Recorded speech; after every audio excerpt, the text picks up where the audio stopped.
Good morning students.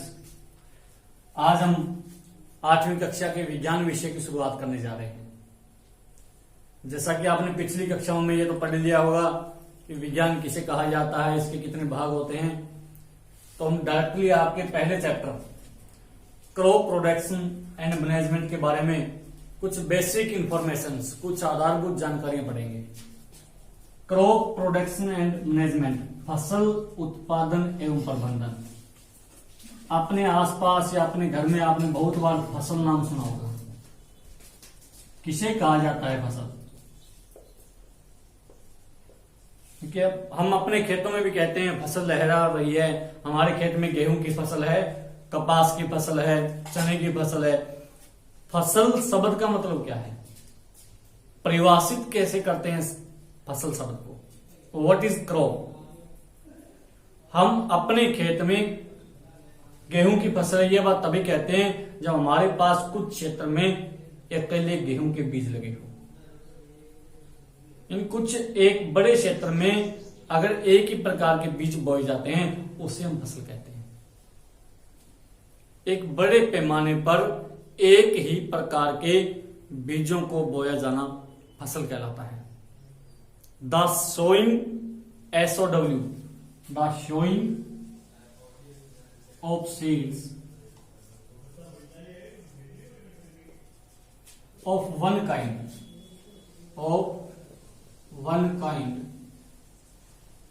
on a large scale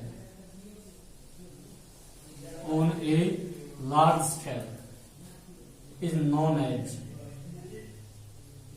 known as crop। एक बड़े क्षेत्र में एक बड़े पैमाने पर एक ही प्रकार के बीजों का बोया जाना फसल कहलाता है। अब समझ गए फसल का अर्थ क्या है हमारे लिए, कि कुछ जगह में, कुछ निश्चित जगह में अगर हमने एक प्रकार के बीज बो रखे हैं तो वो हमारे लिए उस प्रकार की एक फसल है। अब बात ये आती है फसल होती कितने प्रकार की है? 2 प्रकार की फसलें होती हैं। टाइप्स ऑफ क्रॉप्स, फसल के प्रकार 2 प्रकार होते हैं।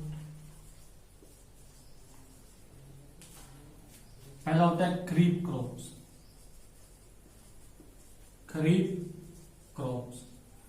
दूसरा होता है रबी क्रॉप्स। खरीफ फसलें और रबी फसलें।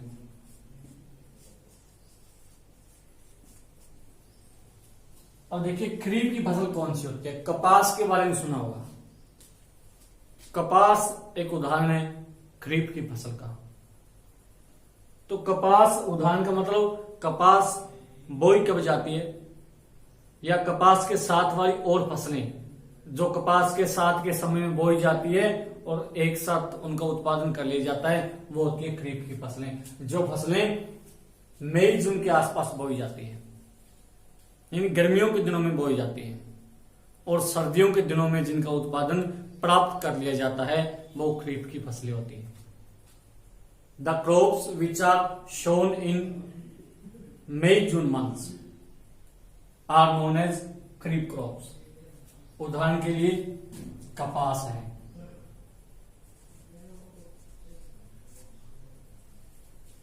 रबी क्रॉप्स कौन सी होती है? रबी क्रॉप्स इसका उल्टा करते हैं। रबी क्रॉप्स, गेहूं एक उदाहरण है रबी क्रॉप्स का। रबी की फसल का एक उदाहरण है गेहूं। अब गेहूं हम बोते हैं अक्टूबर नवंबर के आसपास,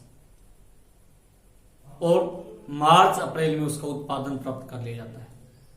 यानी वे फसलें जो अक्टूबर नवंबर के आसपास बोई जाती है और मार्च अप्रैल के आसपास जिनका उत्पादन प्राप्त कर लिया जाता है वो रबी की फसलें होती हैं।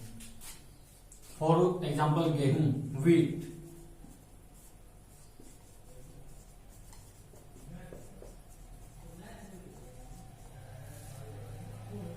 दो प्रकार की फसलें होती हैं, हमने जान लिया।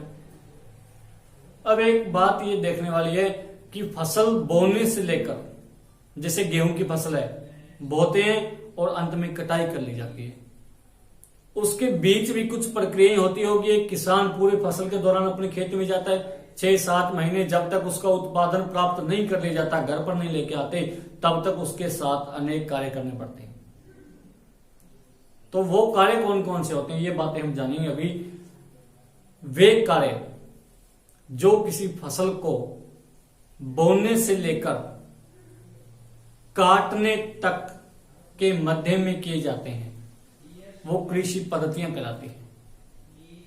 यानी एक फसल के सीजन के दौरान, मौसम के दौरान जो कार्य किए जाते हैं वो कृषि पद्धतियां होती हैं। एग्रीकल्चरल प्रैक्टिस बोला जाता है। Agricultural practices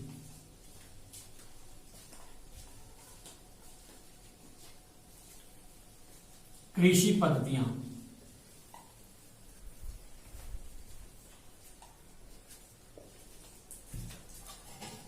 what do you mean by agricultural practices? अगर आपसे पूछा जाए कि कृषि पद्धतियों से आप क्या समझते हैं, तो वे सभी कार्य जो एक फसल को बोने से लेकर काटने तक के मध्य में किए जाते हैं वो कृषि पद्धतियां कहलाती है। The activities carried out by a farmer during a crop season is known as agricultural practices. अब एग्रीकल्चर प्रैक्टिस में कौन कौन से चरण होते हैं, कौन कौन से कार्य करने होते हैं, ये सारी बातें हम अगले लेक्चर में जानेंगे। धन्यवाद।